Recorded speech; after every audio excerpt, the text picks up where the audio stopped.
l'ordre. Et m est égal à 0 quand je suis au milieu, m est égal à 1, 2, 3, ainsi de suite. Mais nous allons faire un exercice pour voir quel nombre d'experts on peut voir si on utilise de telles situations. Est-ce que j'aurai 1 million d'experts? J'aurai 4 experts, 2 experts, ainsi de suite. Juste une information, la plus grande valeur de sinus, c'est 1. Ouais. Parce que sinus de 1, c'est quel angle qui nous donne sinus de 1? 90 degrés. Donc, en d'autres termes, je peux manipuler cette formule pour comprendre quel est le nombre de spectres que je peux trouver dans cette situation ici. Parce que dès que je connais, je vais vous montrer là où je trouve D. Sinus, c'est l'angle informé que je peux trouver. Et sinus, ici, je dis la plus grande valeur de sinus pour que ça nous donne 1, c'est 90 degrés. Donc, là, je vais prendre la longueur d'onde bien spécifiée, donc je peux calculer 1. Et cette expérience, je l'ai utilisée moi-même en Afrique du Sud. J'ai trouvé que le grand nombre d'espèces que je peux trouver dans ces cas, j'aurai 4 espèces maximum.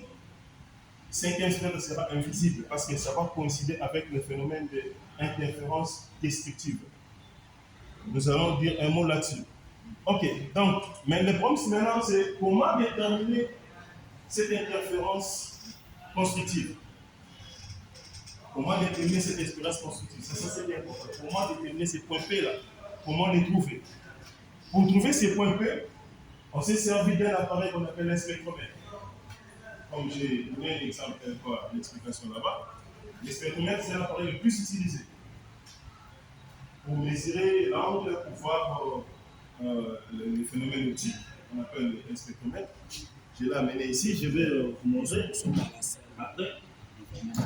Donc, l'appareil le plus utilisé, je vais utiliser un spectromètre.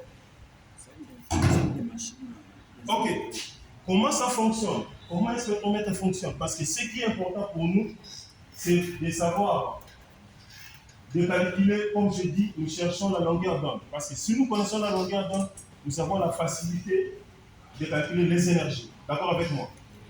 Ok. Donc, comment déterminer la longueur d'onde? Ici, j'utilise un spectromètre.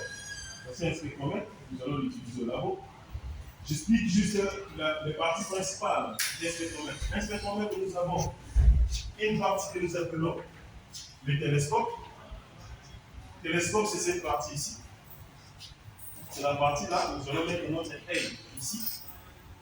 Et puis, nous avons la deuxième partie ici, c'est que nous appelons le collimètre, le collimateur. C'est la partie ici collimateur. Quelle est l'importance des télescopes et des collimateurs?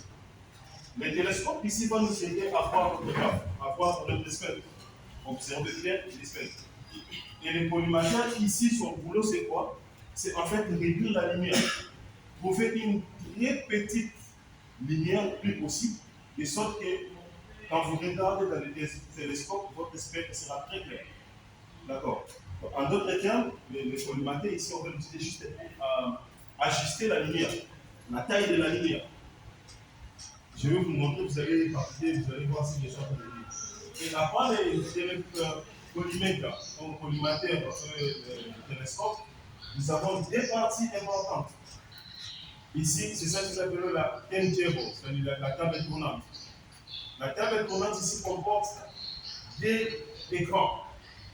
Les petits écrans ici représentent ce qu'on appelle les vernières. Les vernières ou les vénias, en anglais on appelle ça vénia, justement nous permettent de lire l'angle. Parce que souvenez-vous, nous cherchons là où il y a interférence. D'accord avec moi? Donc si je suis tout droit comme ça, donc il n'y a pas moyen de voir l'interférence. Pour voir l'interférence, celui-là doit bouger d'un certain angle. D'accord avec moi? Pour voir là où il y a la pleine interférence. Celui-là doit toucher soit à gauche ou à droite. Pour voir le premier spectre. D'accord avec moi? Ok. Donc, comme je disais, quand vous bougez le télescope, automatiquement votre angle change. Donc, le vernier ou le vénia, permettez-moi de l'appeler vénia. Parce que le vernier là, voilà, le vernier. Français, vernier, il y a un inventeur. Exactement. Le vernier. Si j'appelle vénia, comprenez s'il vous plaît. Okay. Le vernier ici va nous permettre de lire l'angle. Parce qu'à chaque fois que vous cherchez votre spectre, vous les trouvez, vous arrêtez là, l'angle va changer parce que le télescope a bougé. C'est clair avec moi? Ok. Donc, voici les trois parties importantes de ces veines. Et comment lire les veines? Je vais expliquer comment les lire. Ce qui est juste important est que les deux veines ici sont parallèles. Comme vous pouvez les voir, sont parallèles. Je donne un exemple. Si un veine lit l'angle est de 0 degré, l'autre veine va lire combien automatiquement? C'est à 80 degrés. Pourquoi? Parce que les deux sont parallèles. Si un veine lit 90 degrés, l'autre va lire combien? 270 automatique. Si le veine numéro 1 lit 100, l'autre va lire combien? Va lire combien? 280. Oui. C'est pas ça qu'on appelle l'économètre. Non, ce n'est pas ça, mais le même principe. Donc, les veines sont parallèles. Donc, en connaissant la valeur d'un seul veine, on peut trouver l'autre. Mais dans le cadre de l'expérience, ce sera mesurer les lignes et le veine numéro 1 et le veine numéro 2 à chaque temps. D'accord avec moi? Je pense que c'est clair. Et vous laissez les questions. Ok, comment lire les veines maintenant? C'est ça le problème, comment lire les veines et comment nous allons prendre les mesures. Comment nous allons prendre les mesures. Donc, pour prendre comment nous allons prendre les mesures, nous savons que c'est ça notre formule que nous allons utiliser. Et ce qui est important, c'est comment prendre les mesures. Pour les mesures, j'ai inséré un petit tableau ici pour nous dire que le M, c'est l'ordre, comme je l'ai expliqué. M, c'est l'ordre. C'est 1, 2, 3, 4. J'ai écrit ici télescope gauche, c'est-à-dire, dans le cas ici, le télescope va du côté gauche. D'accord avec moi? Admettons que j'étais là. Ils sont en train de chercher le spectre. Je commence côté gauche, je bouge le télescope petit à petit, jusqu'à ce que j'ai trouvé un spectre. Je m'arrête là. Quand je trouve le spectre, donc je dois lire les deux vernières, ou les deux veines. D'accord avec moi? Je prends la lecture de veine numéro 1 et je prends la lecture de veine numéro 2. Et ce que je viens de faire, c'est ma première fois de trouver le spectre. Donc c'est l'ordre numéro 1. C'est clair à tout le monde? Donc c'est ordre numéro 1. Je peux continuer. Je continue toujours à gauche jusqu'à ce que je trouve le deuxième spectre, je m'arrête là. C'est l'ordre numéro 2. Donc je peux enregistrer la lecture ici. Veine numéro 1 et veine numéro 2. Je peux faire la même chose pour veine numéro 3 et faire la même chose pour veine numéro 1 pour un 4. C'est-à-dire le quatrième spectre. C'est clair. Je termine avec télescope qui bouge du côté gauche. Je peux rentrer au milieu, c'est-à-dire je suis tout droit là. Je peux bouger maintenant le télescope à droite. Je fais à droite pour la première fois. Je trouve un 1 pour la première fois ici. Comme je disais, comme je représentais ici. Je suis au milieu. Quand je pars côté gauche, je trouve un 1, un 2, un 3, un 4. Et quand je pars côté droite, je trouve un 1, un 2, un 3, un 4. Ainsi de suite. Ça va avec moi. Donc, à chaque fois que nous bougeons le télescope, nous prenons la lecture des deux veillées. D'accord avec moi? Ok. Nous avons la lecture des deux veillées et comment calculer la différence entre deux θ. Parce que quand nous lisons, comme je dis ici,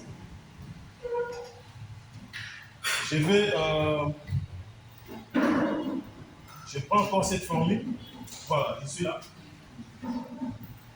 Je bouge, venir ici, j'aurai un angle ici θ. D'accord avec moi?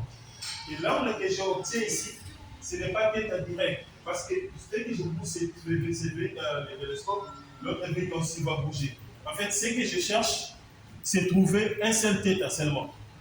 Le θ qui est l'angle. Et comment trouver θ? J'ai écrit là-bas la différence entre deux θ. Je peux prendre le télescope qui est à gauche, mon télescope droit, d'accord avec moi, pour remplir le veine 1 pour le 1,1.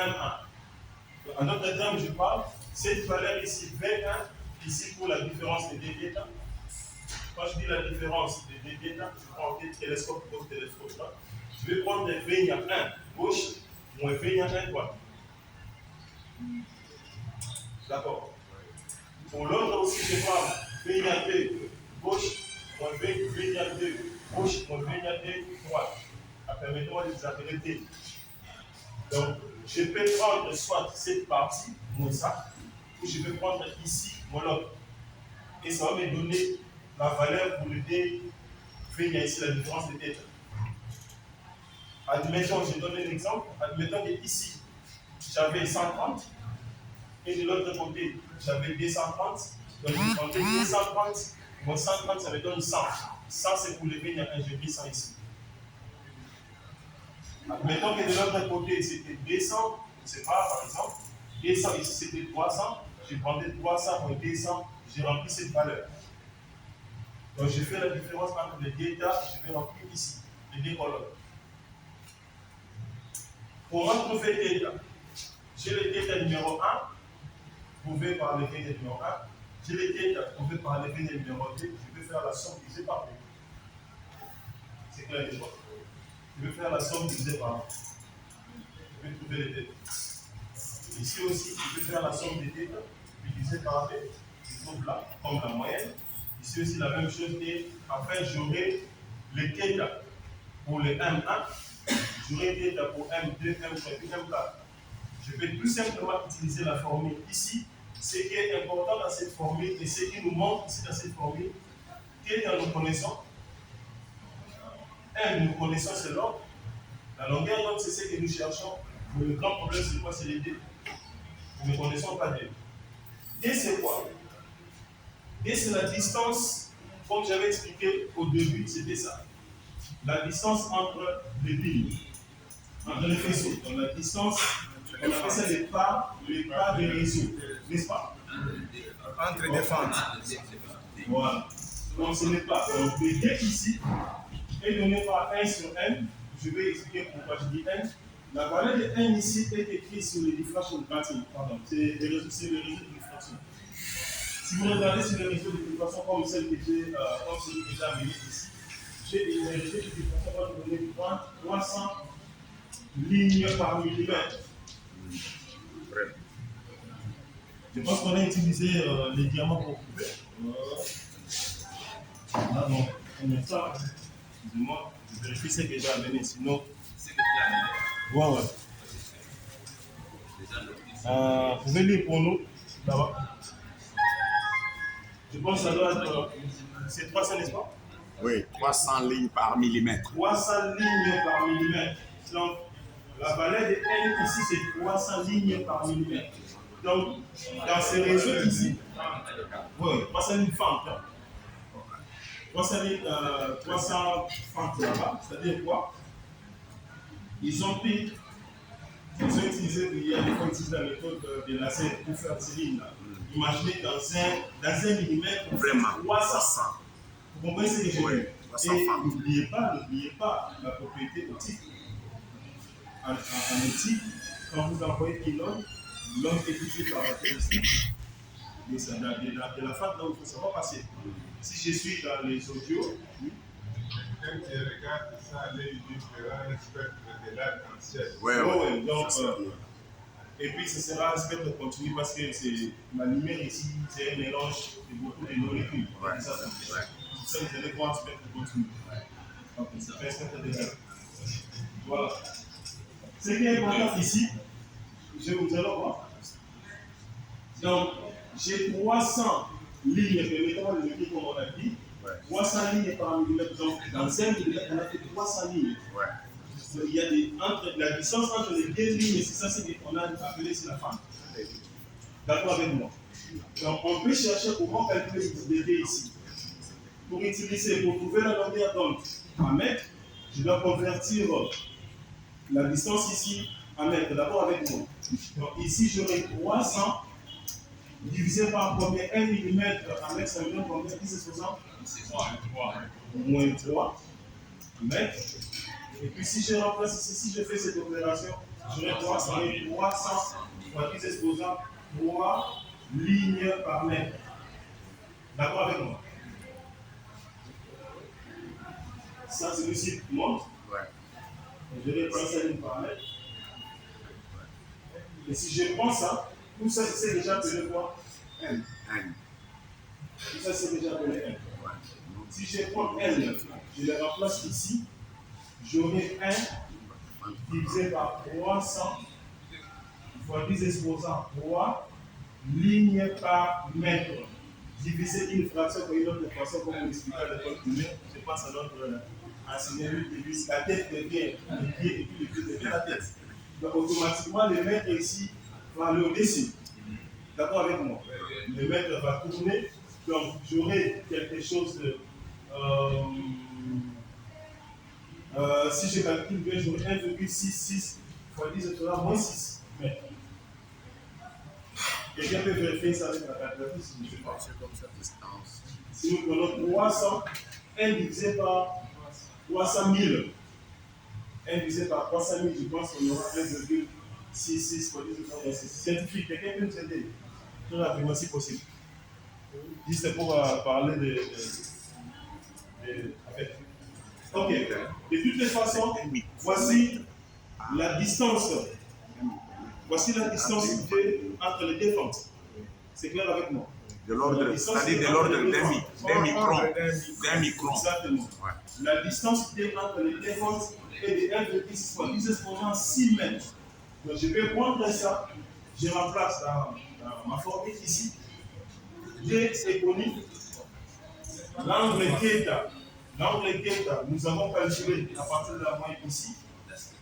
Le M1, le M ici est égal à 1 pour le premier spectre, donc je peux calculer la longueur d'onde. C'est M là, vous la calculez comment? Ça veut dire 3,1. Voilà, merci beaucoup. 3,33 fois 10, c'est 6. Donc, j'ai le D, j'ai l'angle θ qu'on a calculé là-bas. L'ordre M, pour la première fois qu'on a trouvé le spectre M est égal à 1, on peut calculer la longueur d'onde.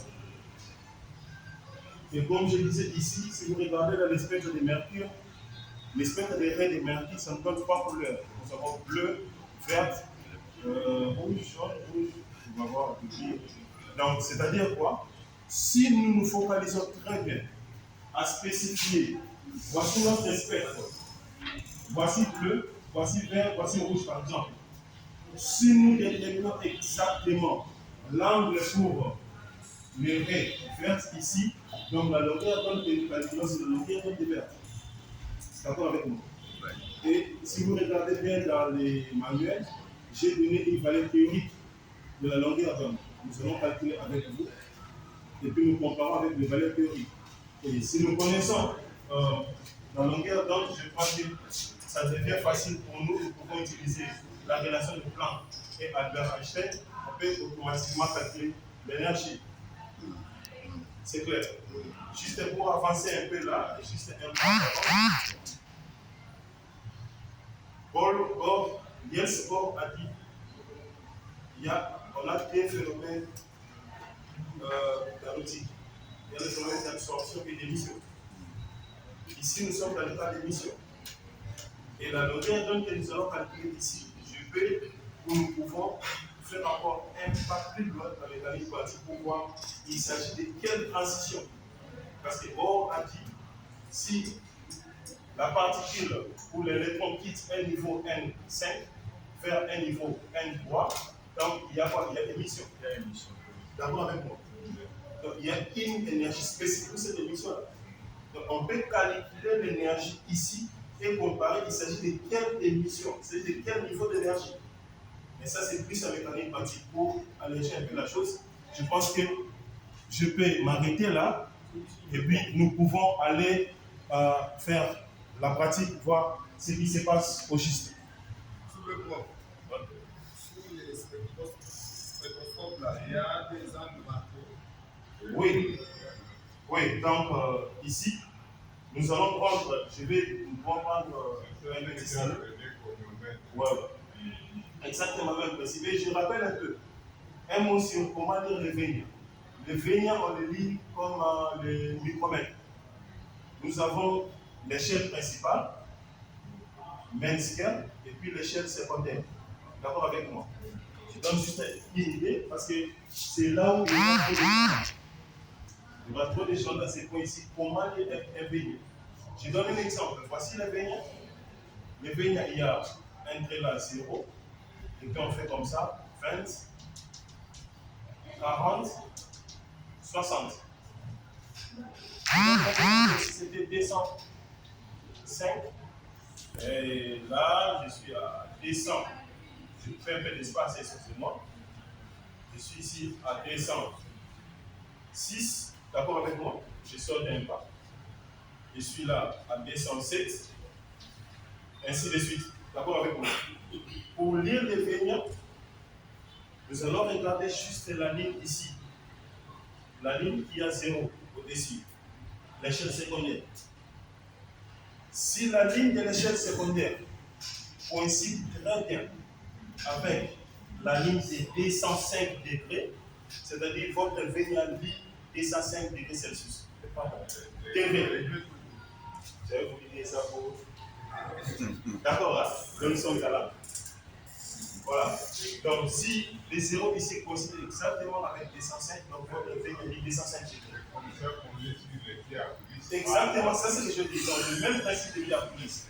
Si le vénien ici, la ligne des zéros vient là, donc j'ai 205 combien? 5.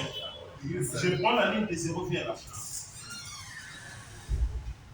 D'accord, donc en d'autres termes, ça pousse de l'autre côté. D'accord.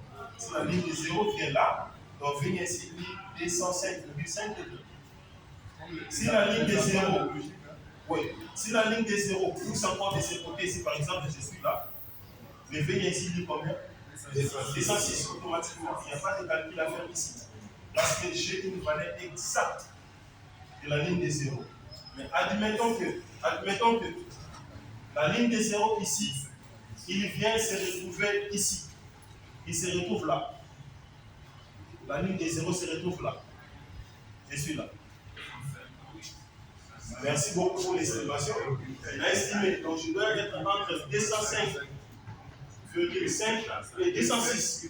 Je peux être 205,8, 206. Attention, nous sommes scientifiques. En science, on n'estime pas. En science, il faut prouver la chose. Quand vous avez telle situation, automatiquement, vous pouvez aller sur l'échelle secondaire. Allez regarder dans l'échelle secondaire. Quelle ligne coïncide exactement avec l'échelle primaire? D'accord avec moi? Dans ce cas ici, je prends la plus petite valeur, c'est 205,5. Ou je prends seulement 205. C'est 205 plus. Je regarde quelle ligne qui colle ici. Prenons que c'est 45 qui colle. Imaginez, j'avais dit c'est 20, 40, 60. D'accord avec moi? Prenons qu'une ligne là de 45 ou 50. Je prends 50 comme ça. La ligne de 50 coïncide avec n'importe quelle ligne dans l'échelle primaire. Donc ici, j'aurai alors les 50 là. Les 50 que vous voyez là, ça représente 50 minutes. Les coordonnées géographiques, latitude, longitude. 1 degré, il faut combien d'heures? 60 minutes. 60 Très bien. 1 degré pour 60 minutes. 60 minutes. Donc si j'ai 1 minute, ça sera 1 sur 60 en degrés. Donc si j'ai 50 minutes, j'aurai 1 sur 60 multiplié par combien? Par 50. Si nous calculons, ça donne combien? 5 sur 6. 5 sur 6, c'est à peu près combien? 0, combien?